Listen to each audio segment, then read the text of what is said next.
तो good morning everyone. तो आज का हमारा टॉपिक है सीरीज एंड पैरेलल कॉम्बिनेशन। ये टॉपिक क्लास 10th सीबीएसई का इलेक्ट्रिसिटी चैप्टर का एक पार्ट है। जो इस चैप्टर पे काफ़ी सारी वीडियोस मैंने बनाई हैं। ये आई थिंक इसकी 5th वीडियो है। अगर आप पूरी सीरीज देखेंगे तो आपको पूरा चैप्टर की कंप्लीट डिटेल्स मिल जाएंगी।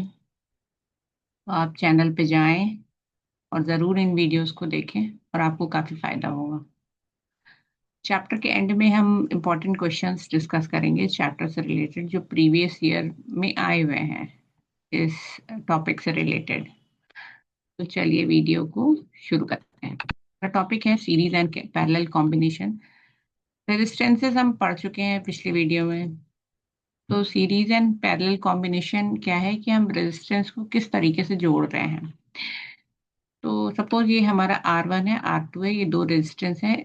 सीरीज में जब हम इनको कनेक्ट करेंगे तो मतलब है एंड टू एंड कनेक्शन। ये यहाँ पर एक एंड इसका खत्म हुआ, यहीं से दूसरा एंड शुरू होता है। कनेक्टेड एंड टू एंड, एक एंड खत्म हो रहा है यहाँ पर, तो दूसरे का एंड यहीं से शुरू हो रहा है। दूसरे का एंड यहाँ से खत्म हो रहा है तो दूसरे तीसरे का एंड यहाँ से शुरू हो रहा है। ऐसे आप कनेक्ट, जैसे यहाँ पर मैंने आपको एग्जांपल दिया, दो रेजिस्टेंस हमने ऐड करके दिखाए हैं सीरीज में, कनेक्ट किए हैं। आप तीसरा भी ऐड कर सकते हैं, उसको R3 नाम दे सकते हैं। तो ये आपकी मर्जी है, ठीक है। पैरेलल कॉम्बिनेशन मतलब है कि ये दो रेजिस्टेंस हैं हमारे, जो ये कॉमन पॉइंट से जुड़े हुए हैं। तो ये कॉमन पॉइंट क्या है? एक कॉमन पॉइंट ए है, दूसरा कॉमन पॉइंट बी है, ठीक है। अब कौन सा एडवांटेज है, कौन सा ज्यादा अच्छा है कॉम्बिनेशन, ये हम बाद की वीडियो में डिस्कस करेंगे। अभी जो हमारे 10th क्लास के अकॉर्डिंग क्या है कि आपको जब भी आपने सीरीज में कंबाइन किया है रेजिस्टेंस को या पैरेलल में किया है, तो आपको क्या करना है, उसका रिजल्टेंट जो कंबाइंड रेजिस्टेंस है वो निकालना है। जैसे R1 और R2 दो रेजिस्टेंस है जिसको मैंने सीरीज में कंबाइन किया। सीरीज आप देख सकते हो, they are connected end to end. ये एंड है, एक खत्म हुआ और दूसरे का एंड यहाँ से शुरू हुआ, ठीक है। अब ये है एक सर्किट है, सिंपल सा सर्किट है जिसमें दो रेजिस्टेंस है, R1 R2। ये बैटरी है, बैटरी से हमको करंट जो मिल रहा है आई है, अमाउंट ऑफ करंट आई है। अब आप देख लीजिए पूरे सर्किट में खाली आई ही है, it is not divided as I1 और I2। तो आपको ध्यान में रखना है जब भी आप सीरीज में रेजिस्टेंस को ऐड करते हैं तो I is the same throughout the circuit, है ना। लेकिन जो according to Ohm's law I is proportional to V, जो तो वी है, V equal to I R हमें पता है। तो वी, जो टोटल जो हमारा था ना पोटेंशियल डिफरेंस इस सर्किट का, वो V1 और V2 में डिवाइड हो गया। मतलब total is the addition of V1 and V2 according to R1 R2 R, जैसा जिसका होगा उस हिसाब से डिवाइड हो गया। तो सीरीज कॉम्बिनेशन में I remains the same throughout the circuit. यहाँ से भी आई ही जाएगा, ठीक है, यहाँ से भी आई ही जाएगा। आई इज नॉट I1 और I2, I is the same, but V is total potential difference is distributed among two resistances, that is R1 and R2. So R1 and R2 corrected in series मैंने बता दिया। I remains the same throughout the circuit. V1 is the potential difference across R1, यहाँ पर आप देख सकते हो V1 is the potential difference across R1 and V2 is the potential difference across R2.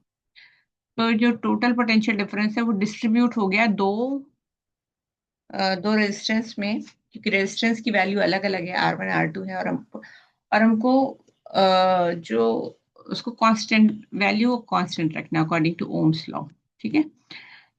हमेशा याद रखो, बहुत ज्यादा इसमें कुछ नहीं है कि जब भी सीरीज में कंबाइंड है दो रेजिस्टेंस तो आई सेम रहेगा, बी लेकिन डिस्ट्रीब्यूट हो जाएगा अकॉर्डिंग टू आर, क्योंकि V equal to I R हमको मेंटेन करना according to Ohm's law. So the total potential difference मैंने बोला ये दो रेजिस्टेंस में डिस्ट्रीब्यूट हो रहा है। क्योंकि हमको V equal to I R maintain रखना है ना? और आर सर्किट में दो अलग अलग है, तो V इज डिस्ट्रीब्यूटेड। तो टोटल पोटेंशियल डिफरेंस जो कि R1 और R2 में डिस्ट्रीब्यूट हुआ वो क्या है? V1 and V2, total potential difference equal to V1 plus V2.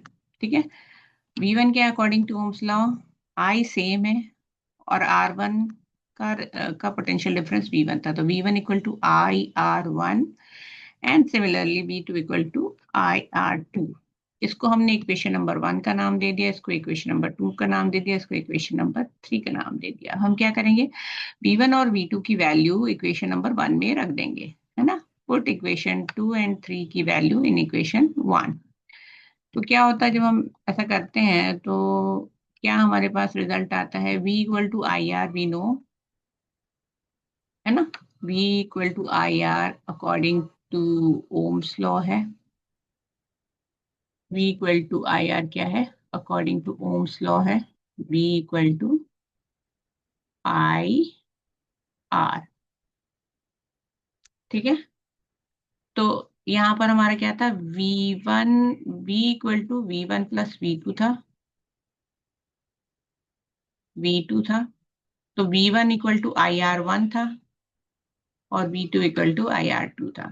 I को हमने कॉमन ले लिया, I equal to R1 plus R2. ठीक है, I हमने इसमें से कॉमन निकाल लिया. ये सिंपल मैथमेटिक्स है जो कि सभी को आता है क्लास 10 तक. तो ठीक है, आगे है, तो we know V equal to R I, है ना.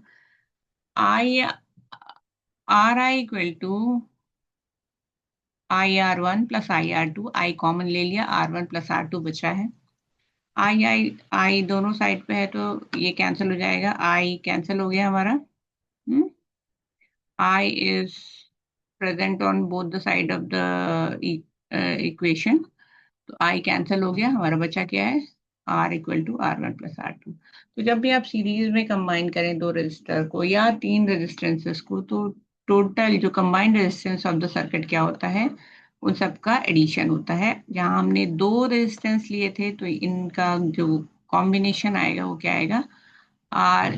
जो कंबाइंड रेजिस्टेंस आएगा, मतलब जो ultimate resistance of the circuit आएगा, R equal to R1 plus R2 आएगा. और हमने सर्किट को किस तरीके से कंबाइन किया है, हमने सर्किट को सीरीज में कंबाइन किया है. ये आप सीरीज देख सकते हो. Two resistance are connected from one end to the other. Thank you very much.